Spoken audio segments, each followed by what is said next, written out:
Welcome, ladies and gentlemen, to Talk Junkies, where tonight's going to be a very interesting night, as it is each and every single week here at Talk Junkies. Didn't do a podcast last week. We had the Chiefs in the Super Bowl from Kansas City, as most of you know, and just enjoyed watching the Chiefs win their second Super Bowl in 4 years. So it was fun. It was an amazing time. But the week before that, we had Pat Holland on with the Missouri Freedom Initiative down in Springfield, Missouri. He's doing good things in Missouri. Check out that podcast. Trying to get rid of food sales tax in Missouri, and also trying to get Missouri back on a gold and silver standard in the state of Missouri. So very interesting stuff. Tonight I have our third guest in the 5 years that Talk Junkies has been here, showing up to the house. Met him through work. This gentleman is decorated. He was a chiropractic internist. Is that how I say it? Yeah. Okay. An international speaker, host of a TV show, Top Docs, and the owner of the Epigenetics Healing Center in Overland Park, Kansas. He's helped over 14,000 people, and again, this was 5 years ago, so I'm sure that number has grown exponentially, from around the world to reverse life-crippling diseases such as Parkinson's disease, multiple sclerosis, rheumatoid, or how do I say that? Rheumatoid arthritis? Yeah, rheumatoid, yeah. I don't know what you're looking at, but it sounded about right. Hypothyroid, diabetes, and many other issues. So this guy is awesome, and he's currently practicing those things as well. Jay Goodbinder, thanks for joining Talk Junkies, man. How are you? I am doing fantastic and excited to be here. Rock on, man. Well, tell us a little bit about yourself and your journey, man. Well, one, I just want to throw out there, I also have a naturopathic doctorate now. Okay. I went some more schooling. Obviously, I own the Epigenetics Healing Center. That's the biggest thing for me. Second, too, my family. Got a wife and a couple of kids. They're amazing. All the purpose in the world. It's real interesting when you're a really driven person. So super intense. You know, whatever you want to do, you always want to do the best at it. It's kind of driving you. But marriage and kids brings a whole nother character to you, who you are. 100%. Like, you can't think about yourself. Like, I can run as fast as I can, but when you realize you have to wait for some other people, it's a whole different experience. You go, wait a second. My wife's not going to move at my speed. My kids aren't going to move at my speed. Wait a second. I'm not worried about getting myself hurt because I'm all very confident in my ability to protect myself and make sure everything's successful. But my wife and kids kind of force that whole other process of, I got to take care of someone else beyond myself, not just within my work, but actually as part of me. It's a very interesting dynamic. How old are your kids? They're 9 and 11 now. Okay, so it's still a decent age. So, Yeah. so you've had that feeling for quite a while. Yeah. Mine are 5, 3, and almost 1 in a week.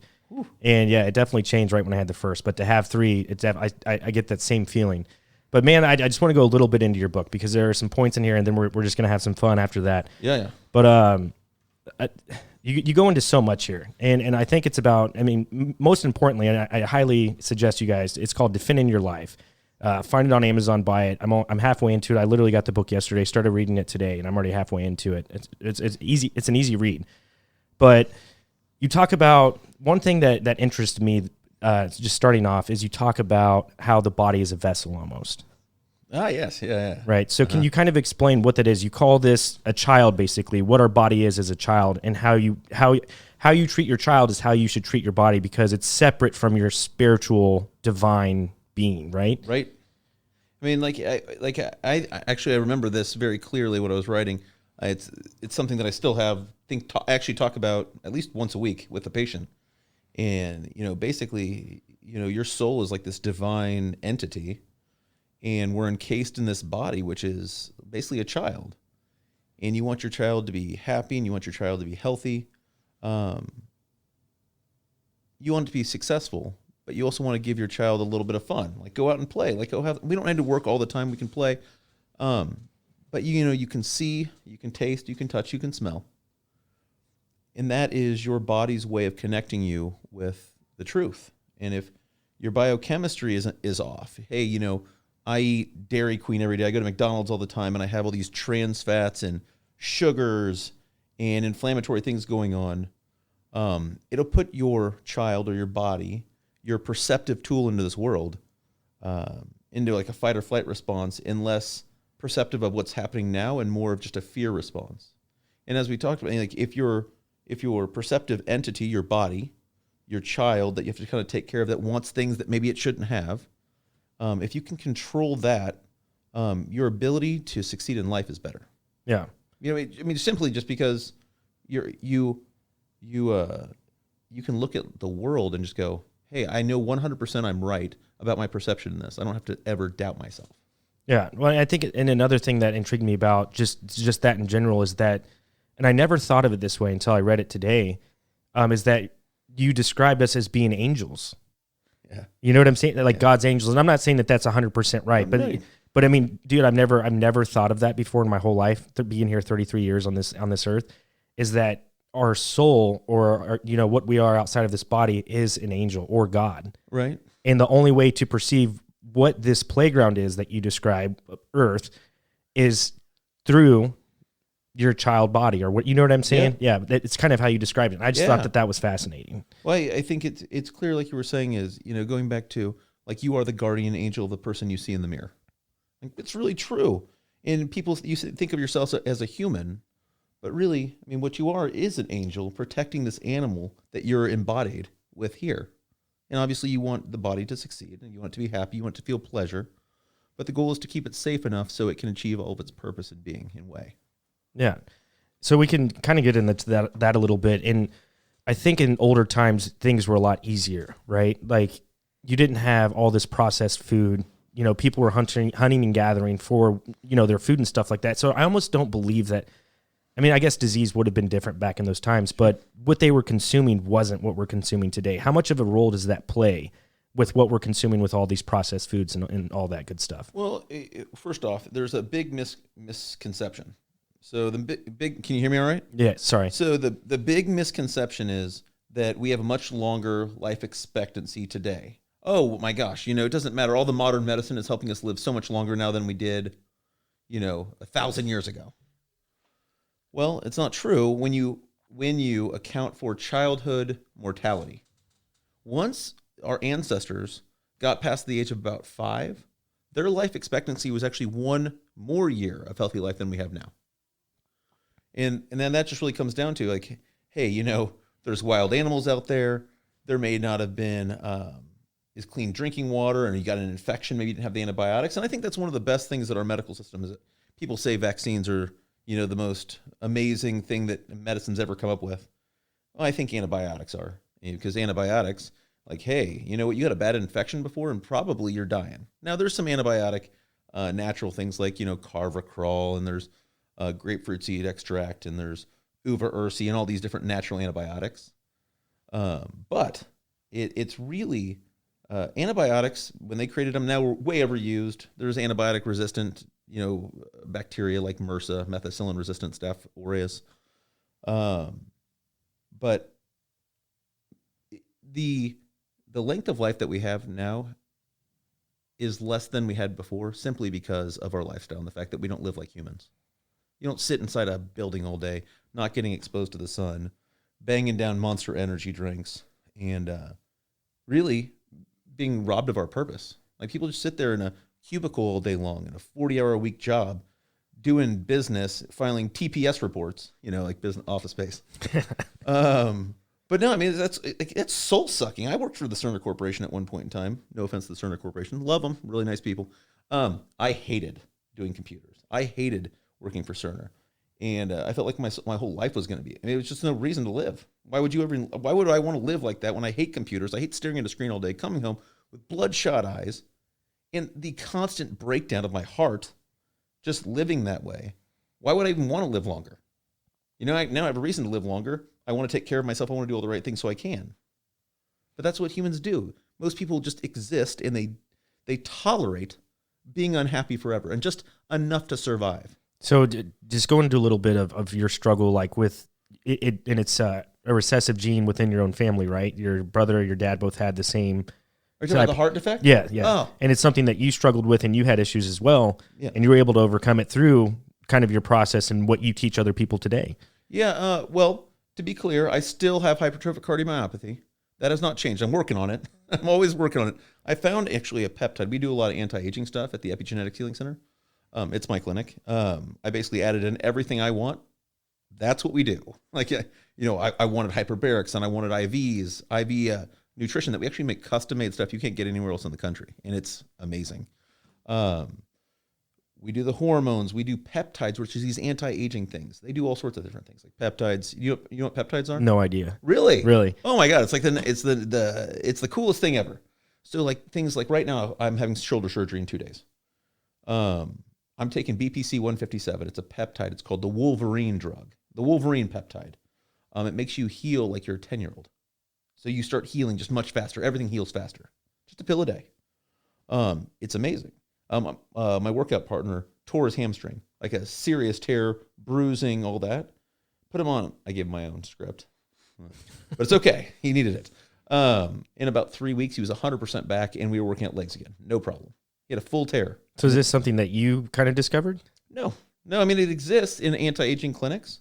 It's just stuff like I do a ton of research. And so you go, hey, I want this. So we find a compounding pharmacy. You go, oh, here, they all have this. All right, so find whatever pharmacy we want to work with. We have a medical director, nurse practitioners, and we'll have people go in. Hey, I want to get younger. I'm hurting this way. I want BPC 157. So I'm taking that right now. But specifically hexarelin, it's a growth hormone secreting, a growth hormone releasing hormone. It makes your brain produce more growth hormone versus putting in growth hormone from the outside and shutting your brain off. It's like the healthier way to do it. It makes your brain produce it. But hexarelin, of all things, it actually shows that someone with a hypertrophic cardiomyopathy like mine, which is a small left ventricle of the heart. So instead of having a normal ventricle where you're making a big pump, big ejection fraction, I have an extra muscle that kind of sits in there. So it's not a full chamber. So now I do this, trying to get blood through my body. Your whole life so far? Whole life. Can't breathe very well. It's very hard. Hexarelin, this growth hormone secretagogue, dilates. It creates dilated cardiomyopathies, which isn't healthy either. So does it enlarge your heart or the muscle? What it does is, instead of like a lot of things like testosterone and other growth hormones, may actually grow and make more musculature and close that ventricle down more, which is the spot that pushes all around your body. This one dilates and pulls it outwards. So the chamber should become bigger. And sure enough, doing that is helping me breathe significantly better right away. When did you start taking it? I've only taken it for about a month. Less than a month. Oh, so this is recent. I'm getting ready for my shoulder surgery because I want it to heal fast. So I'm using the BPC and the growth hormone secretagogue, which we do for our patients. And there's different ones. AOD 9604 helps people become more insulin sensitive, not resistant. It's the opposite. It helps you utilize your insulin better to lose weight, decrease your blood sugars on a consistent basis. You tend to sleep better on all of them. It helps you sleep deeper. That's exciting. Things like sermorelin is another growth hormone. It helps you lose some weight. CJC 1295 with no DAC. That's another growth hormone secretagogue. That one tends to get you more leaner, but hold on more muscle mass, and you also sleep deeper. So a lot of all these things you're describing, they're more on the natural side. Yeah, they're natural. Well, you know what another peptide is, and you don't think of it as natural, but insulin. When people get insulin, it's a peptide. They create a synthetic insulin out of peptides that basically looks just like yours. It's only bioidentical. It goes into your body, and your body uses, like for type 1 diabetics. The same type of thing. It's just, this is for the anti-aging, wellness community. So you're trying to cure, not cure, but you're trying to reverse aging. A lot of people would say aging is a disease. That is actually a whole new world of research that's saying aging is a disease. We can beat that and not age anymore. Yeah, so because especially when you look into like old religious scripts, texts, all that, people living longer, but if something happened within that and God's like, no, you're not going to live this much longer anymore. You're only going to live 100 years or whatever it is. But I'd almost kind of agree with you in saying that it is a disease because of, from what all we've known in history, granted there are like videos you can watch of people in like the late 1800s, stuff like that. But what we consume is basically, like you said, motor oil earlier. Right. Like a lot of things that we ingest, when you look on the back of these nutritional values on any type of food in the grocery store that you go to, you have no idea what it is. And you have these people on TikTok where they try and explain what these long words are. And they're like, oh, it's good for you. Don't worry about it. That's a thing. And I get so annoyed by it. And I'm just going, why are you protecting so hard? Are you so hard trying to protect things that have never been ingested by human beings until the last 30, 40 years, maybe 50 years? I was at my workout partners this morning. before we went to the gym. Still working out even though I'm having shoulder surgery. Tomorrow's actually chest day. Not going to be fun, but I'll do it. But his daughter was eating Funyuns. And so I just picked him up and I looked at the back and I'm like, every single one of these things is poison. Every single ingredient in Funyuns, no offense, Funyuns, this is not medical advice. But I'll tell you what, I'll never tell any of my patients to eat Funyuns. And you know who gives you Funyuns? Down at KU Med. KU Med in their chemotherapy area. Oh my goodness. They come along with the cart to give you your food. They got the Funyuns, they got your Hi-Hos, you got your Twinkies, your Ding Dongs, you got your white bread with nitrate rich, ham on there from some packaged thing like Butig meat or whatever. I mean, the lowest quality in pop. That's what they get. Would you like some food while you're getting your chemotherapy and we're putting poison in you? I want you to ingest some too orally. How about that? It'll be good. It'll be good. Maybe we'll kill the cancer, but we'll make sure you come back in 5 years. As long as you live 5 years, you're in remission. We've cured you because you made it 5 years. 5 years and one day you die. We still succeeded. We cured you. That's the way it works. It doesn't matter. Then you're a repeat patient. Have I talked to you about the continuity model of care that exists? I don't think you have, but I kind of know where you're going. Yeah. Okay. So I was speaking in Dubai, Internet City. I had someone come to me who's a best-selling author, a New York Times. I'm an Amazon bestseller, but a New York Times bestseller, Perry Marshall, who wrote the 80-20 rule. Awesome book. 20% of what you do gives you 80% of the results. 80% of what you do gives you 20% of the results. And he puts it all in diagrams and shows you how it just repeats all throughout life. Very neat. Neither here nor there. He came to me. I'm in a courtyard, and he puts his hand on. He goes, "Man, your presentation today touched me. What you're talking about is called a continuity model of care." Because you talk about what drug other than antibiotics, which I am okay using if it's appropriate, other than antibiotics, can you name a single drug you ever get off of? He's like, yeah, there's none. It's none. It's a continuity model of care. If you got a thyroid, well, you got hypothyroid, well, you're going to be on levothyroxine and Synthroid the rest of your life. Diabetes, diabetics meds. Blood pressure, cholesterol, rheumatoid arthritis, colitis, Crohn's disease. Doesn't matter. You'll never get off a drug once you get on, and we accept that. And I'm a quack. I'm the guy who's like, hey, this guy doesn't listen to all this crap. He says he can take people with MS and get them off all their meds and have them normal. And we do consistently, literally almost every single one. As long as they'll keep working with us. It takes time. It takes money to do it. But it works, and it's black and white. And nobody believes it. And you go, yeah, you've just accepted the fact that your world-class neurologist, he's the best. Everyone says he's the best. Okay, name one person they ever got off their medication. Just once. Just one time. Tell me the one person with MS that they ever got off medication. So how did we get to a point where that's the case? Where when you have legitimately amazing doctors out there who are extremely well at what they do, but I guess in some sense they've been brainwashed or they're in it for the money? Well, so I'll say this. I'm sure there are some in it for the money. Don't get me wrong. Overall, I would imagine that most doctors are super good people. They're very smart people. They want to help people. It starts in their education, where their steering boards of all their education are controlled by pharmaceutical companies. But you've had that same education. So I went to chiropractic school. I went to quack school. So they go through, and we have medical doctors and PhDs teaching those classes. I went to naturopathic school. So with these things, they may tell you in naturopathic school, oh, you have to, these people should be on these herbs forever. Well, that's just green allopathy. It's like, hey, instead of using an antidepressant like Zoloft, we're going to have you take St. John's wort. Well, it's still stupid. It's a continuity model of care. Doesn't matter. You're not really helping people. You're just selling a supplement, just like they're selling a drug, which the same thing occurs, right? So supplement companies will pay natural doctor schools. Like they'll give them money so that they can help steer curriculum, just like the pharmaceutical companies do to medical schools. And people really do want to help you. The doctors really do. The whole thing is predicated on insurance, which does insurance make more money if you're sick or healthy? If you're sick. Okay. So it's a conflict of interest to utilize your insurance. I mean, when insurance starts paying for testing like we do, the most advanced testing in the world, whereas they may run a CBC with differential, maybe a CMP, maybe a lipid panel at a medical office. Okay. We may run 900 different tests at my office because you're paying for it. I'm going to go ahead and run it. And we'll actually figure out why people are sick. Instead of just saying, This is what you have. I'm trying to put you in a diagnostic box.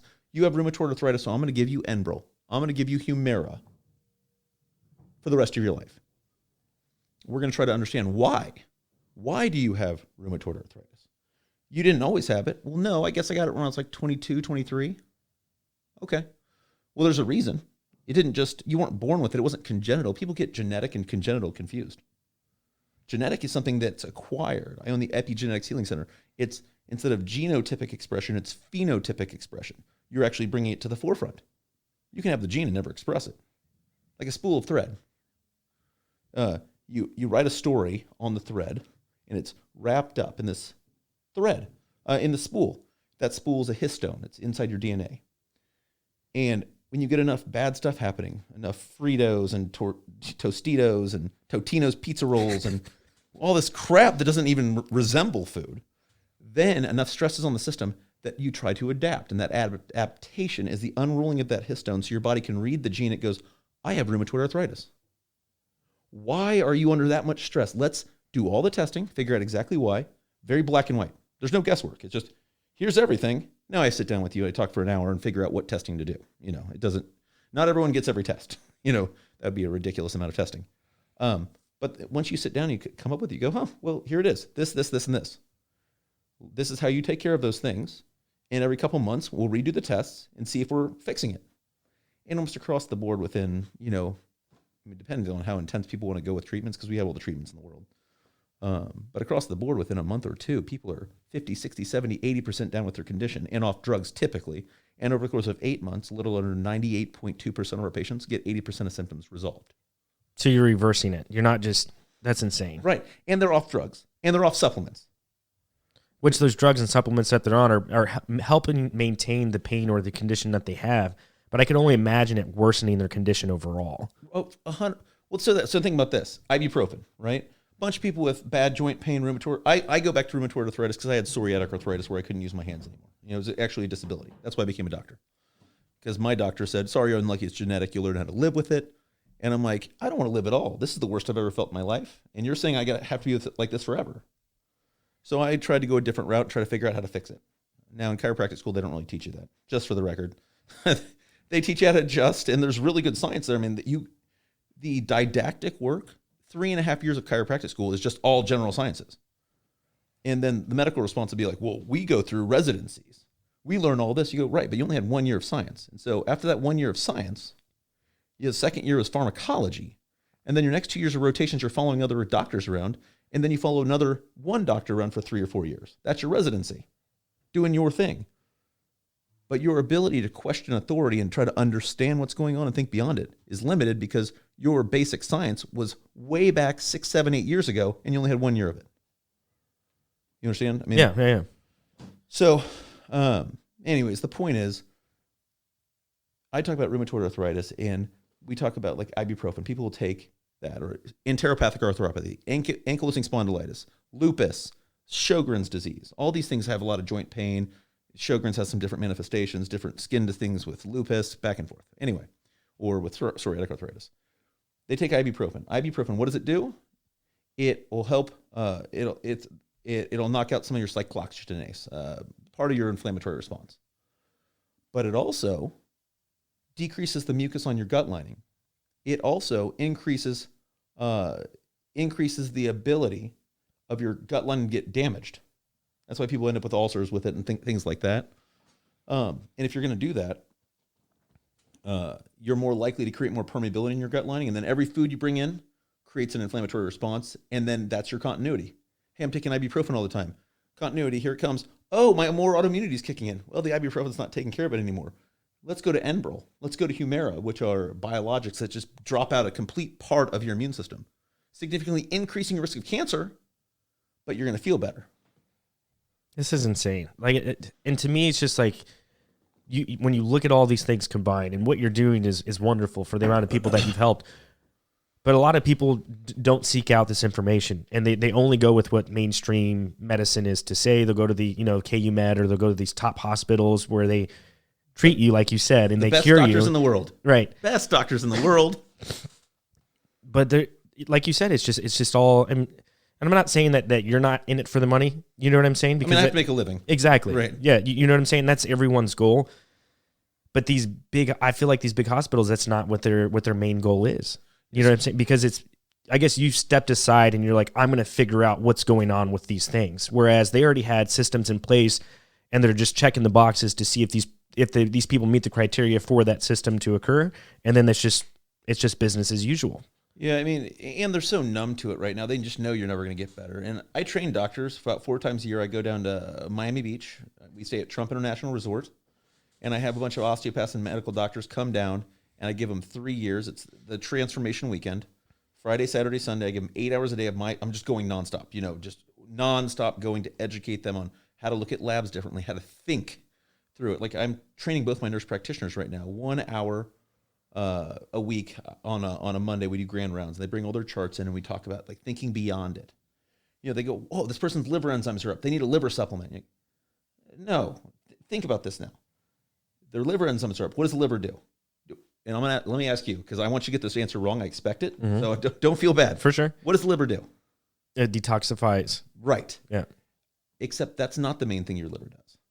It actually deaminates proteins. It takes proteins apart. It's the most important job of your liver, taking proteins apart. Okay.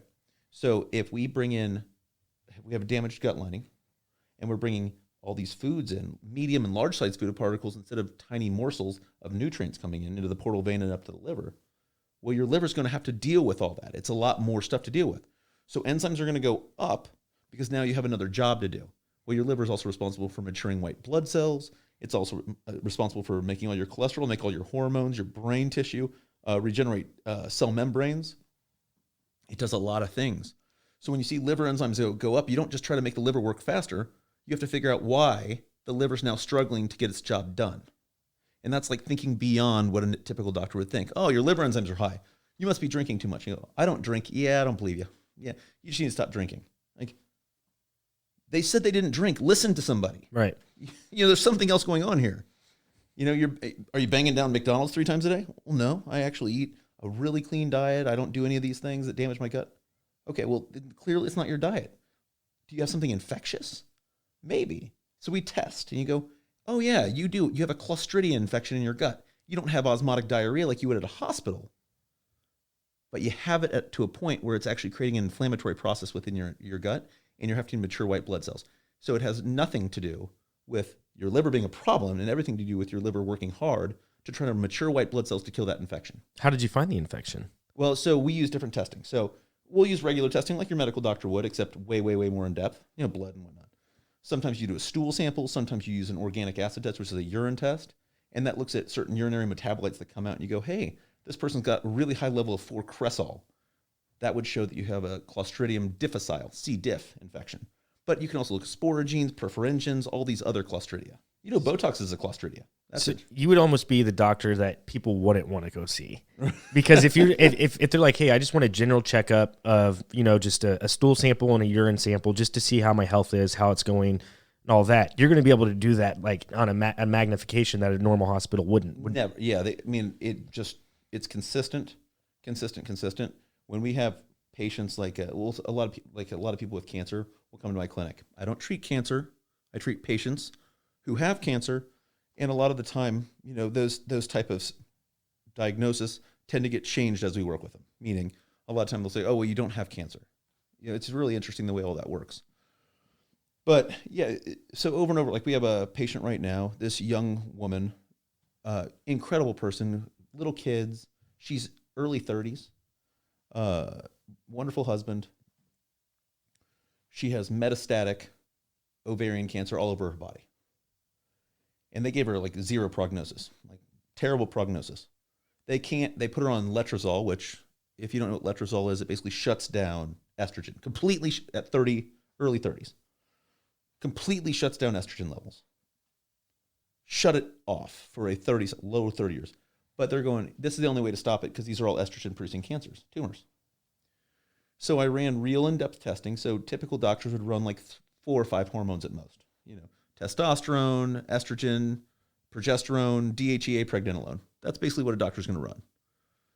We run 67 hormones and their metabolites on how you're breaking them down. And so we do this testing. I go, shoot, you're making a ton of estrogen still.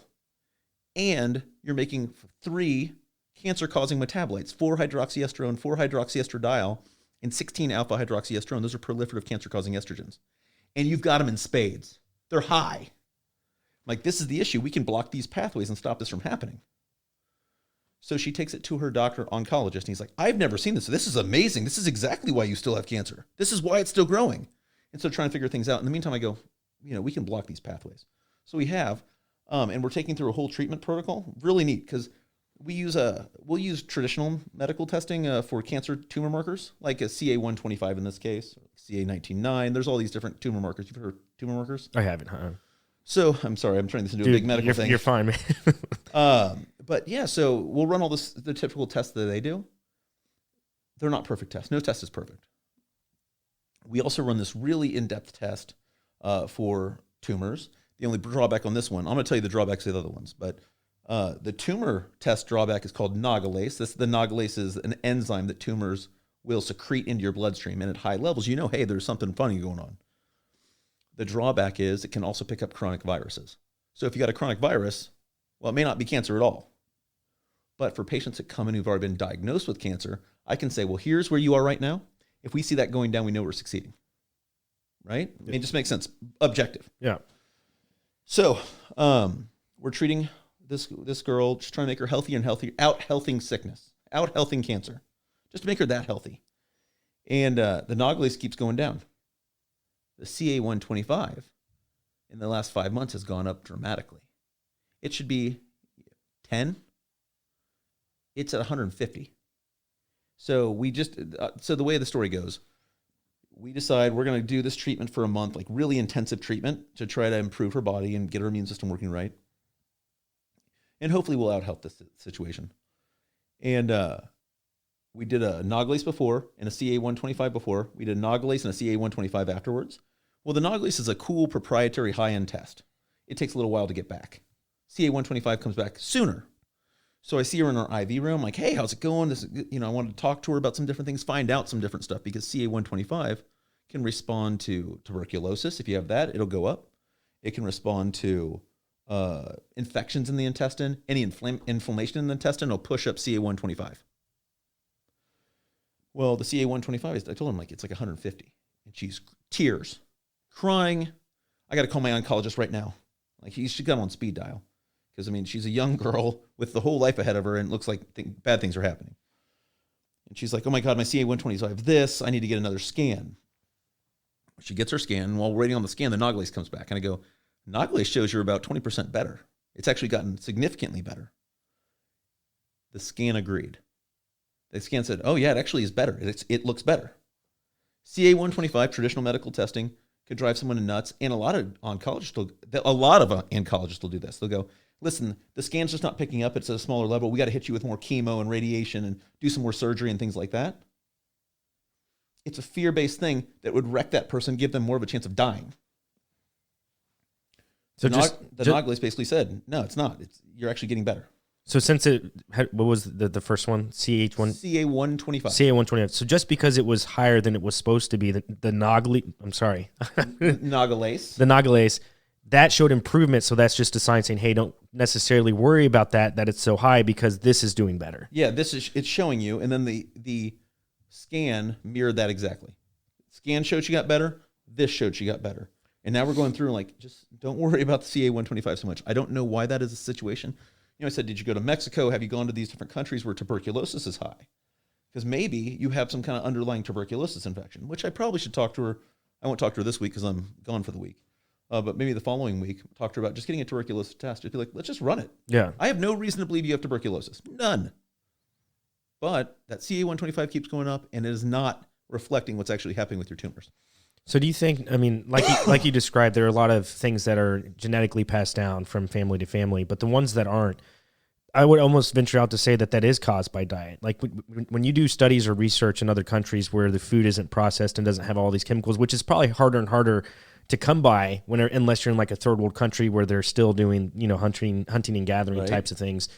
is there anything to suggest that it is just all the food? Do you see those types of chronic diseases happening in third world countries? Granted, I know it's not a clean process in how they eat and do all those things, but it is our diet, yeah? Yeah, I mean, so keep in mind that the genetic stuff is still getting unraveled and still being expressed because of your diet. So you can say it's genetic, but that doesn't mean you're ever going to get it unless what you're eating or what you're doing is causing you to express it. So you're not going to get diabetes unless, like type 1, you consider it a dairy issue. Casein A1 protein looks just like pancreatic beta cells. You drink milk from a cow, it has casein A1 protein, it perfuses the gut, your body recognizes it, creates a memory cell, and then it goes, oh, here's pancreatic beta cells. I recognize this. Oh, I'm not producing insulin anymore. Look, your kid's diabetic. It's genetic. Well, there's a genetic component. If you didn't have that weakness as a possibility, it wouldn't have happened. Right. But what you did caused it. But yeah, you talk about other countries. The problem is right now we're in a global world where we have the World Economic Forum controlling things, the World Health Organization, forcing countries to accept certain things. And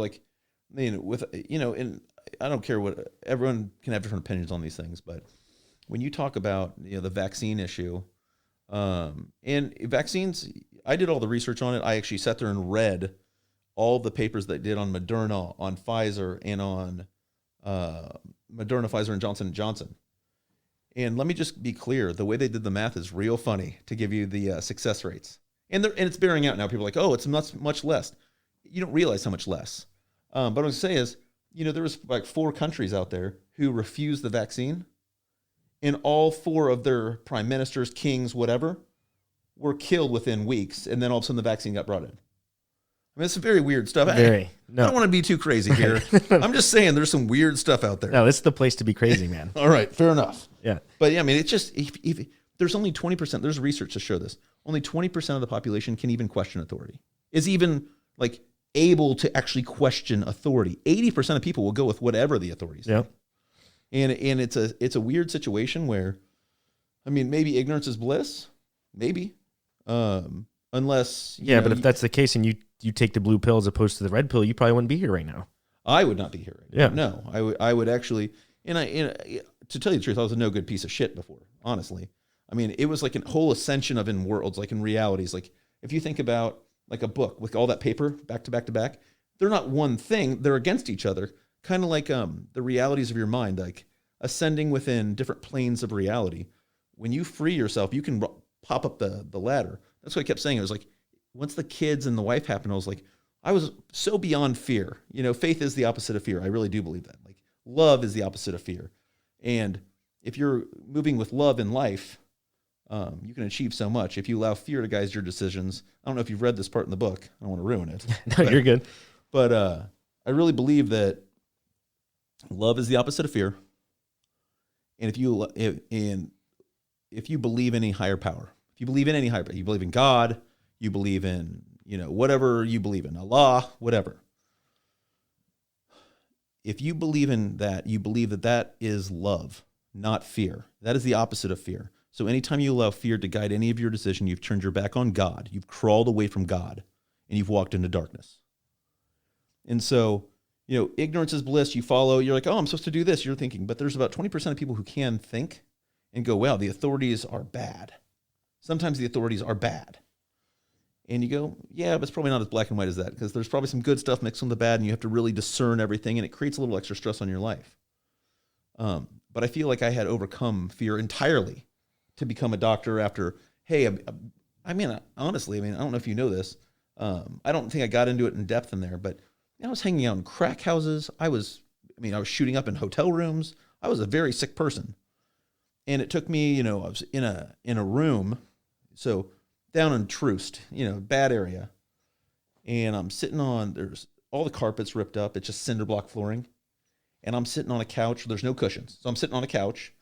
And the guy next to me just shot up some heroin. He's in this little swivel yellow chair. And he's just kind of laid out. We're passing a joint around, and there's some people sitting between. There's dog shit all over the floor. So they're sitting. There's a person, dog shit, person, dog shit. No one's picking up the crap. It smells rancid and awful in there. And I took the joint, and I took a hit, and I go to hand it to the heroin guy who's like, he can't say a word. I'm like, clearly you've had too much. We'll just move on to the next. And I looked around, I blew out my hit, and I looked around, like, the hell did I do with my life? Like, this isn't good. And so I went back to I called my parents. My parents are still together. That was probably my saving grace. And I said, I want to come home. They said, yeah, you can come home. My dad said, you can come home, but you're going to go to college. You can't not go. I'm like, I don't need to go to college. I'm going to go to Hollywood and be famous.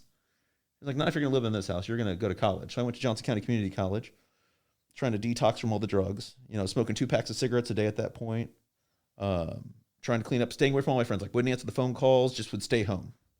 I went from 195-pound tailback in high school, who had all the possibilities of greatness, to a 138-pound drug addict in a very short period of time. Me at 138 pounds. Happens quick. It does. You don't know what's happening. It just happened. And at living at my folks' house, I got up to 230 pounds of basically muscle. I worked out 4 hours, 4 days a week, and just ate like 100 chicken wings and like everything I could get my hands on. I just kept eating. Well, at some point in time, I ended up with autoimmune disease and couldn't use my hands anymore. I just, like, what's happening? I got scabs and scales over my skin and big basketballs for hands, and it was a horrible situation. Anyway, if I would have just gone with authority, I'm sorry, you're unlucky. It's genetic. You'll learn how to live with it. I wanted to die because why would anybody ever marry me? I couldn't find a girl that wouldn't be like, well, you're sloughing all your skin off on me. That's hot. Yeah. Hey, let's swipe on some Tinder. Who wants some of this? Yeah. And, give them the odd skin disorder. And then I'm like, well, if I had kids, well, why I can't play ball with my kids? I'm an athlete. Hey, Dad, you want to play catch with me? Well, no, go ask Mom. Dad can't. Dad's hands don't work. You feel like death. Like, I wanted to die. And the doctor tells me, I'm sorry, you're unlucky. It's genetic. You learn how to live with it. What the hell is that? Yeah, for the rest, it's a death sentence. I got a death sentence. Yeah. And that's why I became a doctor. Graduated valedictorian in my class. Got a second doctorate. Graduated valedictorian in my class. Spent 3 years becoming in functional endocrinology, immunology, biochem, and physiology, becoming a chiropractic internist, which, it's all fake. If it's all the super advanced testing and biochemistry we do to get patients better. I mean, the snake oil and all the voodoos in the back. Yeah. It's funny, they talk about snake oil. Do you know what profession actually sold snake oil? The vaccines. Vaccines for sure. But the medical profession. Yeah. That was actually what they sold, was snake oil to cure people. And now they're saying this is snake oil, it's not medicine. Yeah. Actually, snake oil was medicine. What are we talking about? Yeah, and that's what makes I'm curious too about just old ancient medicine and all that stuff. But that's a whole nother probably rabbit hole. But when you talk about you got better, you fought, you went against the addiction, you made it out, you got rid of that as well. But that is almost like an accumulation of you were going down the wrong path. You dropped 80 pounds in a short period of time. You went from one addiction to another. Granted, it was working out, but right, the food probably wasn't as healthy. So that's just a combination. And people forget, man, like my kids don't eat healthy, and it's very frustrating that we've allowed these habits to start, with sugar and all these types of things. And again, you go into it in the book as well. They start eating solids at 1 year old, like one. Right. And we started actually giving our 6-month-old, that's when he started eating solids. Then you start finding out you have these diseases in your 20s. That's 20 years of eating these foods, 20 years of consuming all these things that are bad for you. On top of if you don't get a cigarette addiction when you're in your 20s, or alcohol or drugs like you talked about, right. That's only doubling down on what you've done to your body in 20 years. Yep. So it all makes sense that this is why you see all this disease and all these types of things. You advise maybe eating local meats. Yeah, like grass-fed, grass-finished, pasture-raised, frolicking cows. Super happy ones that don't have to be eaten by the cougar, right? Because it's just getting ripped apart while it's alive. We actually, listen, and I shot a TikTok video on that, which is like, save the animals, eat more meat. Yeah. It's true. They're happy, they're frolicking, as long as you're not doing factory farms of just keeping them penned up and not able to move and shoved with antibiotics all the time, or like chickens getting plucked while they're still alive and their beaks seared off so they can't peck at each other. I mean, that's some nasty stuff people do. I don't even know how do you come up with these torture methods for your food? It's like there's some evil out there. There's some evil. With that being said, you go from, and actually I'm actually about to patent something. It's coming up. Okay. I'm doing a supplement for cows that should make them anti-carcinogenic anti-inflammatory, and anti-anxiety to eat cows. Because we're talking about grass-fed, grass-finished, pasture-raised cows. We just ran a big food science study actually measuring all the contents of the meat in 100% grass-fed versus traditional corn-fed tortured meat. The fatty acid profile is literally like 1-to-1 omega-3 to omega-6. That's better than the human being actually needs. You only need omega-6 is 3 to omega-6 is 3 to omega-3 is 1. Inflammatory to anti-inflammatory. They're 1-to-1. It's like ultra anti-inflammatory. Then we're about to start with 6 more cows doing a supplement. I just did some research on the enzymes in a cow's stomach and how we can create these things in the meat. So we're working with a food scientist out of Canada, and we're going to measure to see how much B17 and some cannabinoids we can put in the meat as well as high omega-3s, and see what it'd be like. Basically, it's really interesting how it all works. But the big, if you ever have you ever bought grass-fed meat?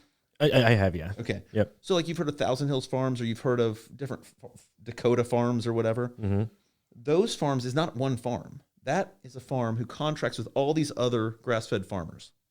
And those grass-fed farmers all have to live by a certain way of feeding the meat to sell it to that company. And that company then gets in your big box store.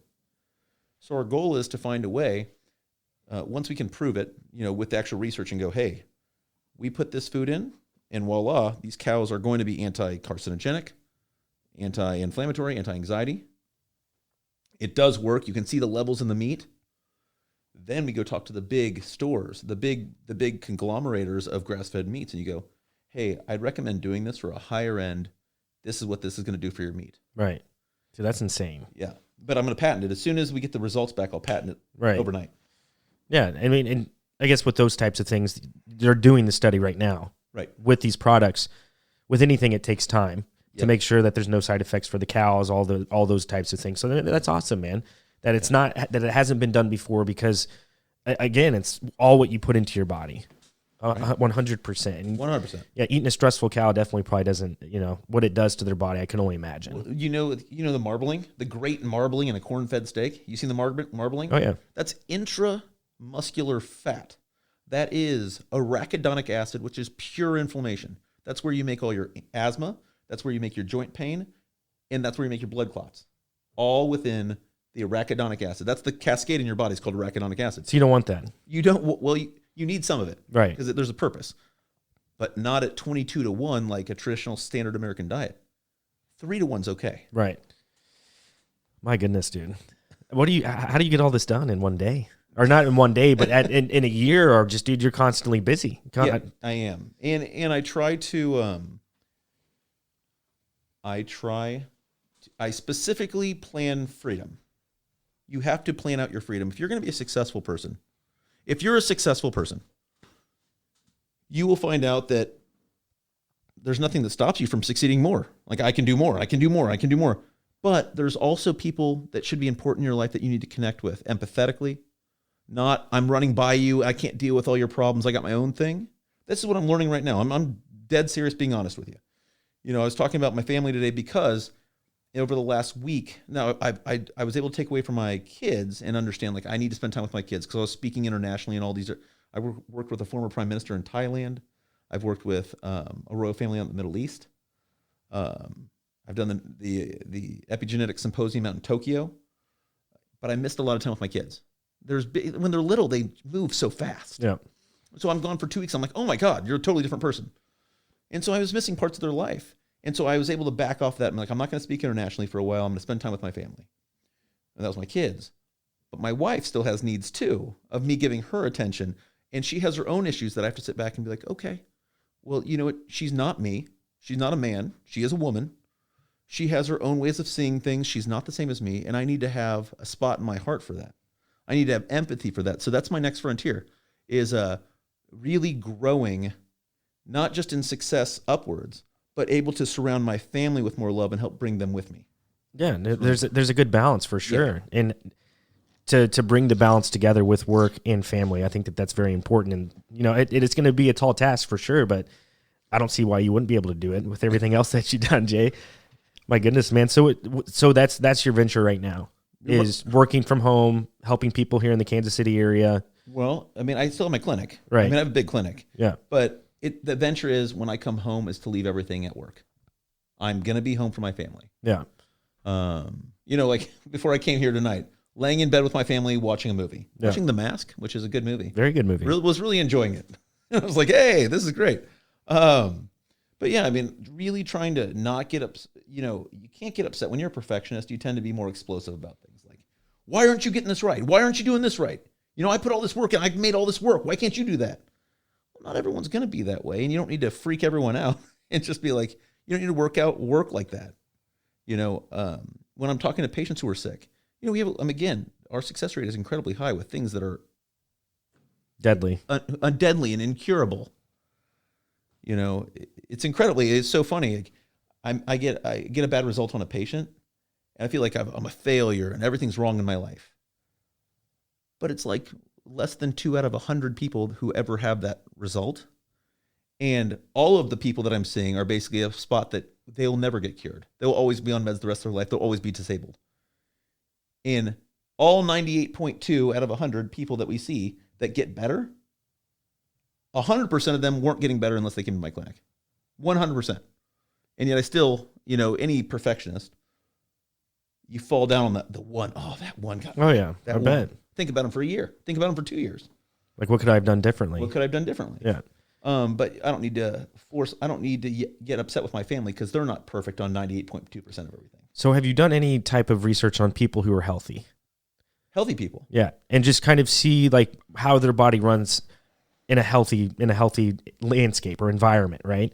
Because I think it's fascinating that some people's bodies, are able to I can't even talk, withstand more pain than someone else when they're both doing the same exact thing.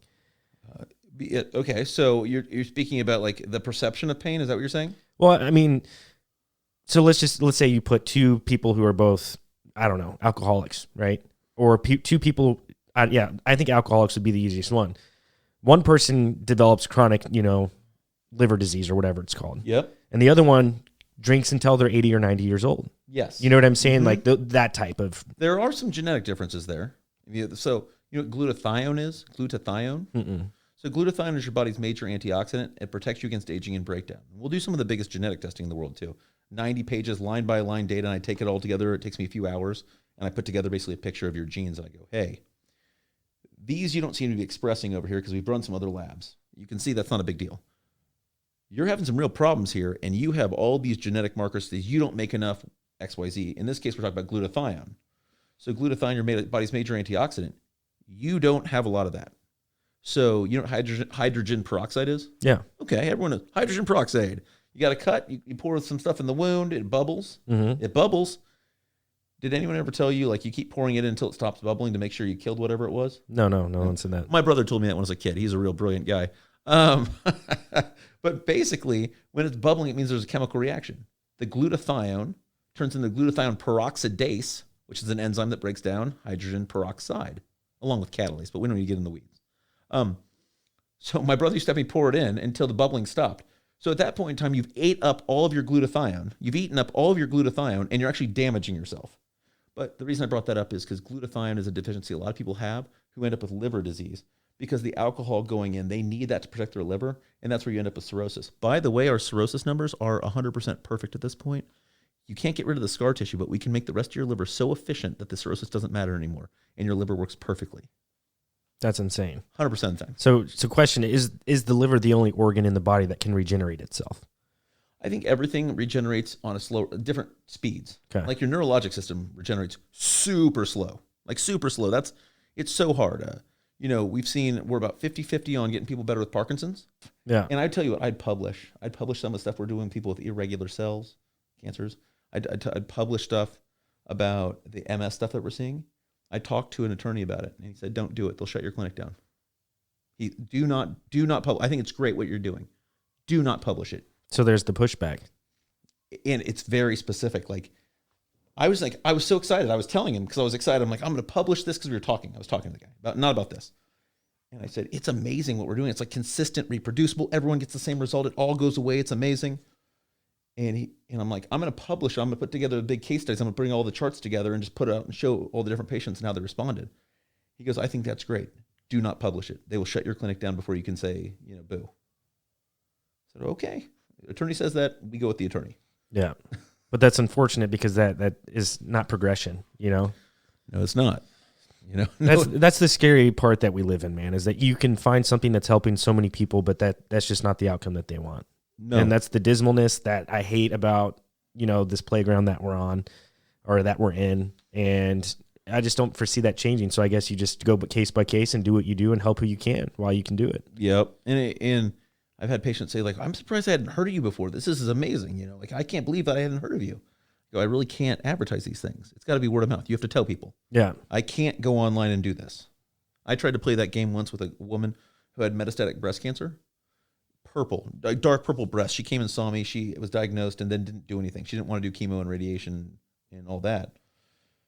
So she just kept looking and just thinking for 5 years. And when she came to see me, I was doing a presentation. She's like, can you help me? And she pulled her breast out, 78 years old. Dark purple, black, really. Multiple nipples had formed.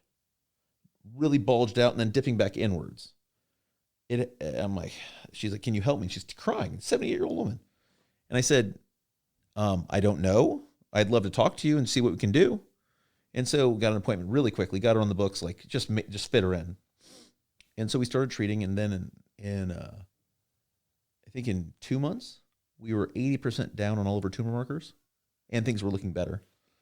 She had metastasized to her kidneys, her liver. She had liver failure, kidney failure, and it did something weird with her thyroid too. Anyway, in about 8 months, everything's gone. It all looks perfect.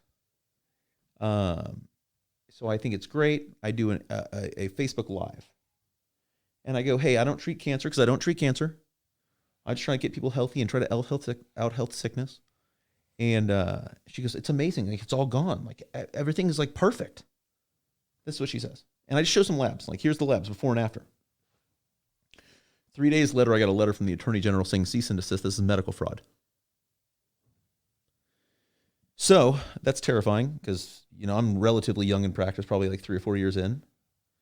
And I'm very excited about this. And I always think this conspiracy stuff is not real.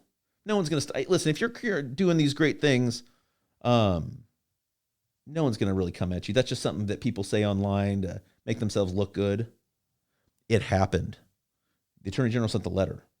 And then I fought I fought with the Healing Arts Board in Kansas with my attorney, $550 an hour, for 3 years.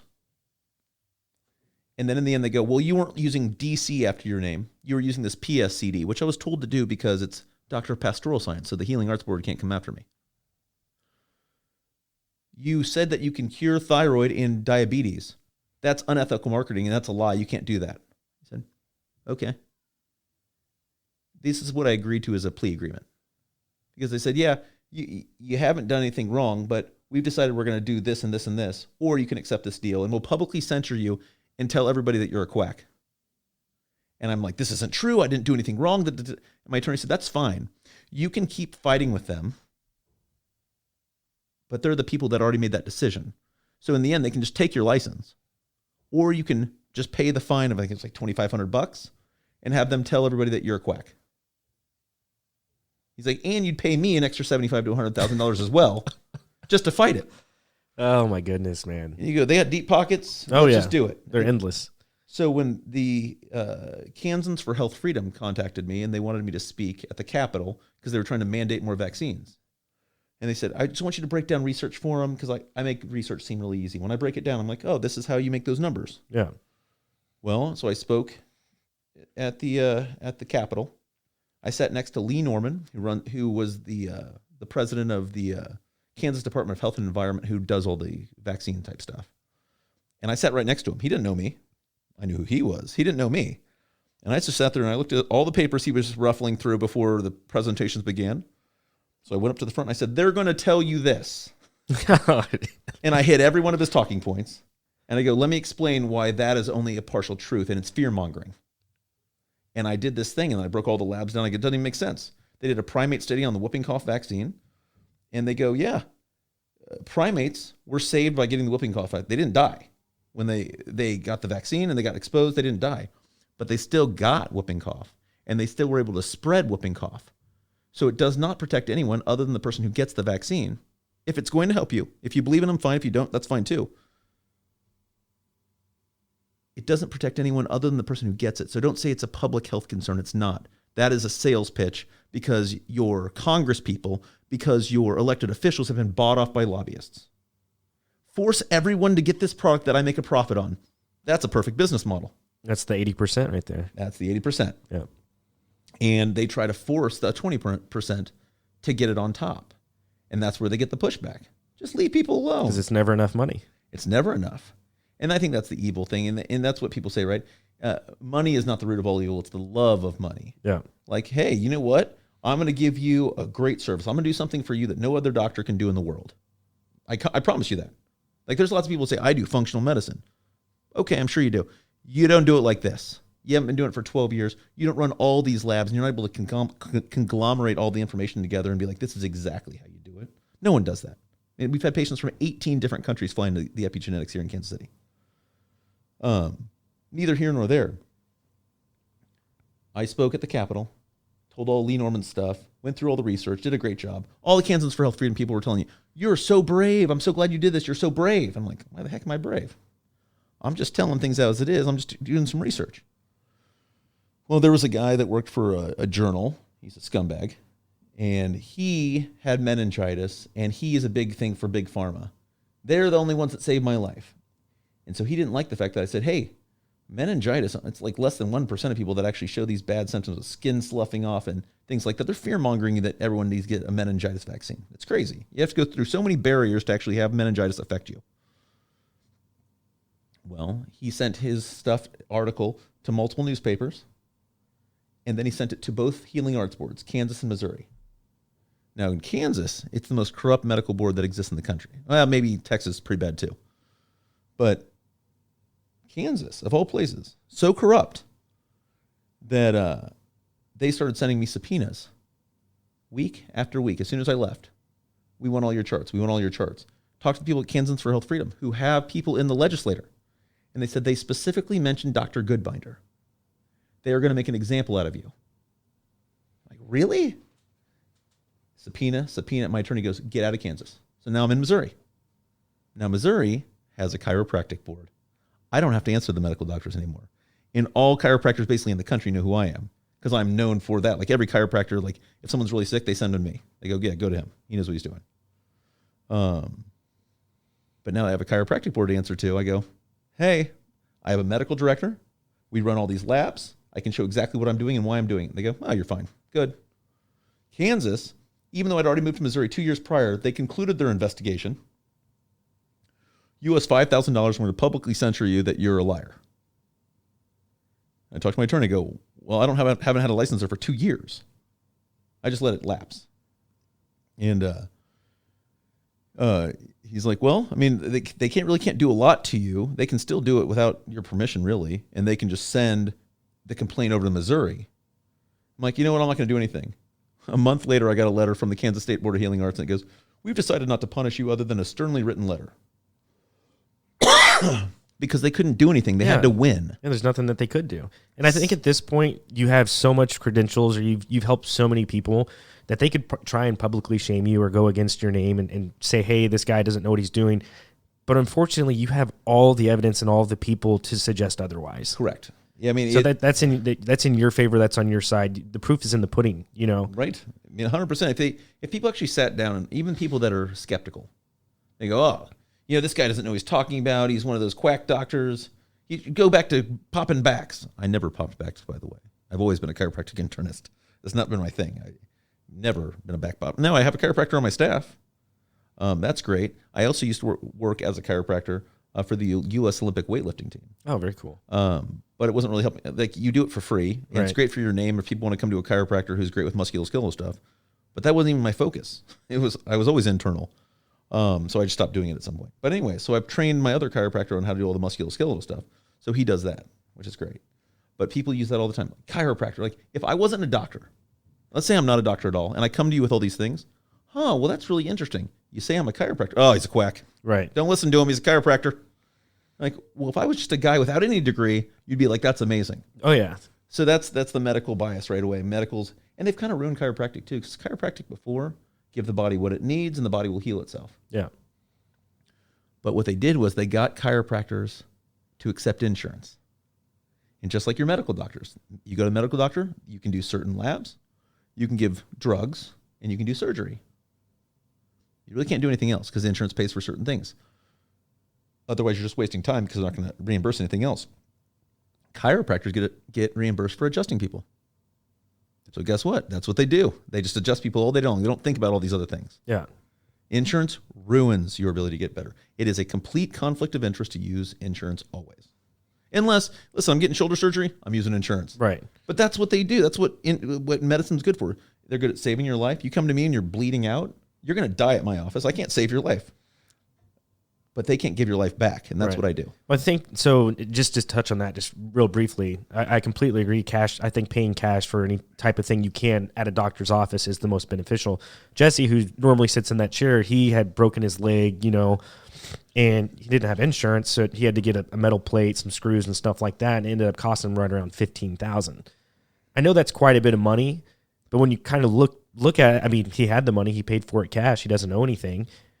But I mean, I don't know. Insurance is a scam to me as well, because over the course of 20 years, Jesse could have paid way more than that and never seen any type of return if you never went and got the procedure, you know? But I mean, I don't know. There's these MetaShare things and like Samaritans or these co-ops. I think they're the best deal in the world. I mean, I've had patients come to see me and get, I sit down with them, we go through all the labs and everything. I'm like, hey, this is going to be, somewhere between, $2,500 and $20,000. Depending on what people are doing. And they are like, oh, I have Samaritans. Oh, that's great. We give a super bill and they reimburse them 100%. Oh, wow. For what I do. And I think because as a co-op, they don't want you to spend any more money. They just want you to get better and be done. Yeah. Which financially it makes sense. You go to a hospital, my shoulder surgery, without insurance, they were going to charge me about $15,500 too. Just for the hospital fee, not for the doctor or the anesthesiologist, just for the surgery center. With insurance, it ended up being like $7,000. It's crazy how that works. Because that was my max out of pocket too. So I'm done for the year, but I'll never use it again, so it doesn't matter. Right. Well, rock on, man. Dude, we're a little bit over the hour. Just tell us, I don't know if you have any lasting thoughts about tonight or anything, but where can we find you? Where can people find your social media, any of that stuff? Well, I mean, you can do Dr.Goodbinder or Dr. Goodbinder on TikTok. I'm about to start a new Epigenetics Healing Center page since Facebook just shut me down. Hey, listen, my Facebook was rocking because every morning at 7 a.m., I was on there shooting a Facebook Live about some kind of cool thing medically, some kind of testing, some pathway. But anyways, you can find me at drgoodbinder.com, drgoodbinder.com. That's our website. That's the best way to find us. We had a great website. You should check it out. Tell us how great our website is. But yeah, if you're sick with anybody, if you know anybody who has any chronic illness, think about all these people that you know that are on medications, on cholesterol meds, on blood pressure meds, on diabetes meds, on thyroid meds, on rheumatoid arthritis, colitis, Crohn's disease, MS, Parkinson's, cancer people, Sjogren's, any weird anomaly, hidradenitis suppurativa, lipedema, all these things that people never get better from. If they're actually willing to make some changes and they're willing to get some testing, there's no reason they can't get better. It's just ridiculous to think otherwise. So anyways, drgoodbinder.com. Get a hold of us and allow me to fulfill more of my purpose by helping your friends and family get better. 100%, man. I'll put all that down in the link below, your website, the Amazon link for your book as well. Jay, I really appreciate you coming over, man. And I would love to have you on again. I know you're a busy man, so whenever you have time, I'll see you up at work, man. We'll figure something out. Absolutely. Because this is, dude, there's so many things that you can talk about, not just what we talked about tonight and your purpose, but I feel like you have a lot of other things to talk about and bring to the table as well. So yeah, we can have some real fun with some real crazy stuff out here at some point. That's right. Maybe do it on a Saturday night where we can go a little bit over the hour because I know you got to be up early. So, Jay, thanks for joining, man. Thank you. Have a good one. Yep.